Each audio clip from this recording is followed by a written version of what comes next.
Bana, kama utakuwa ni shabiki wa Justin Bieber, bila shaka utakuwa unakumbuka mwaka 2021 ambapo ndipo alipoanza kuzungumzia masuala ya imani, lakini pia masuala ya ukaribu wake na Mungu wake. Sasa alielezea ushuhuda namna ambavyo Mungu amekuwa akimsaidia na kumpitisha kwenye misukosuko mbalimbali ya kimaisha. Sasa 2025 kwenye mkesha wa Christmas pia alizungumza maneno kadhaa na kuonekana kama Justin Bieber yeye amededicate maisha yake yote katika kumtumikia Mungu. Ukiachana na utajiri alionao, pesa nazungumzia, lakini pia umaarufu na mafanikio makubwa ambayo paka hivi sasa Justin Bieber ako nayo, aliwahi kusema kwamba licha ya vitu vyote hivyo alivyonavyo, lakini anajisikia utupu hadi pale ambapo atamjua Mungu zaidi, yani atapata kumfahamu Mungu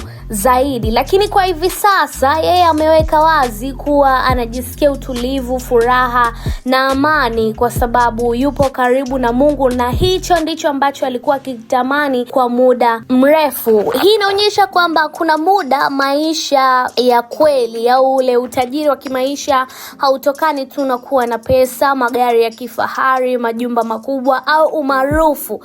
Yani utajiri wa kweli unadhihirika kwenye amani ya moyo, kujua kusudi lako, lakini pia na ile imani yako zaidi ya kiroho iko wapi. So Justin Bieber ameamua bana kurudisha maisha yake kwa Mungu, lakini pia kumtumikia maisha yake yote, jambo ambalo amekuwa akilitamani kwa muda mrefu. So kongole sana kwa Justin Bieber, and that is how it is. Mimi naitwa Best Benny, you already know. Stay tuned babe.